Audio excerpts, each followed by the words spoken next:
I was supposed to be here early. They gave me another assignment. They didn't pick me up to go to the assignment. I followed their instructions and waited at the hotel. I would love to be here when I can be more fully in depth on this subject, because there's a whole lot of illusions about Africa's relationship with other people in the world. There's a whole lot of illusion about our relationship to the religions in the world. And these belief systems that had its origin in Africa, all of them, and there is no exception, turned on African people. I said there is no exception. And there's one thing you have to get through your mind and keep it. Nothing that ever came from the European mind was meant to do anything but facilitate European domination of the world. And I said there's no exception.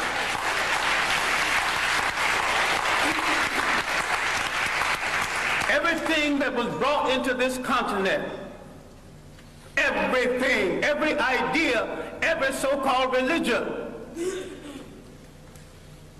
was meant to dominate and to control.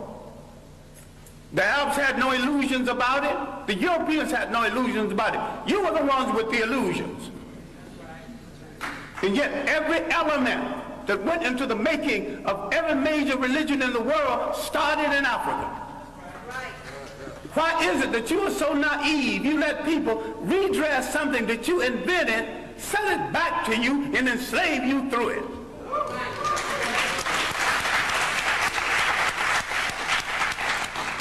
I'm saying that all organized present religions are male chauvinist murder cults. And I say there is no exception.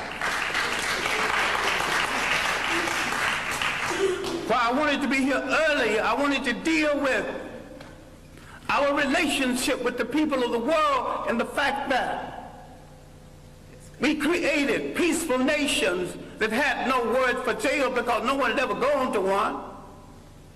No word for old people's home because no one ever threw away grandma and grandpa. No word for orphanages. We did all of this, and over half of human civilization was over before we knew that a European was in the world. Before he wore a shoe or lived in a house that had a window. Now, Africa has always and still is the prize for the whole world. We as a people have always been the world's richest people, culturally rich, mineral rich.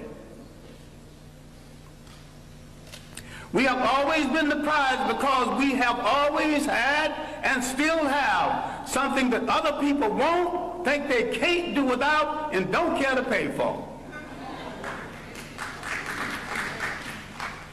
Because we have always been the prize, we have been under siege for over 3,000 years.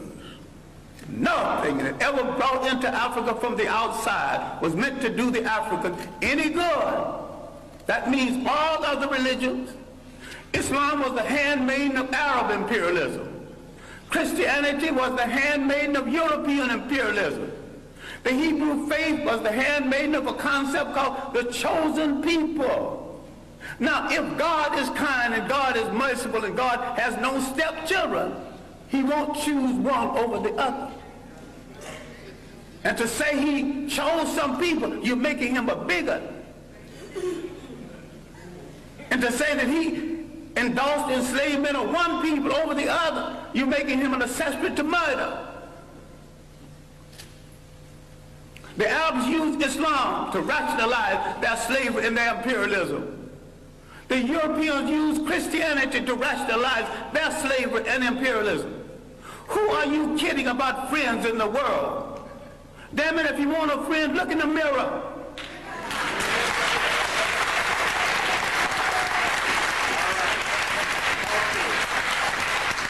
There's 1 billion African people on the face of this earth. Why are you buying third-rate junk from third-rate people thinking you can't make it? Why don't you at least make a safety pin to hold your child's diaper together? Teach. Who has programmed your mind at thinking you can't make a car? The first man that made a car that had never seen one previously.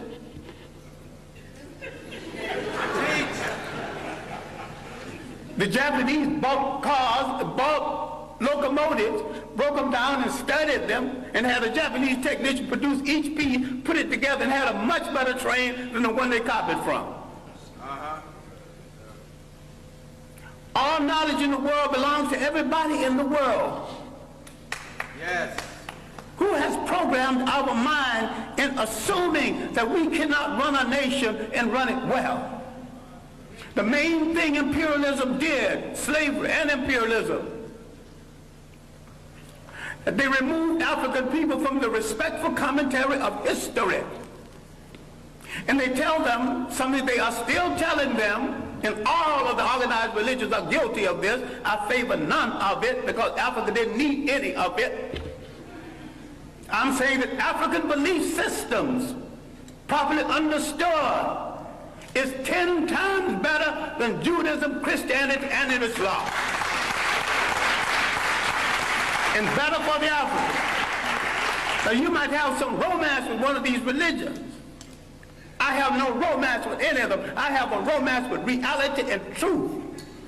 And the chips can fall where they may after I tell it.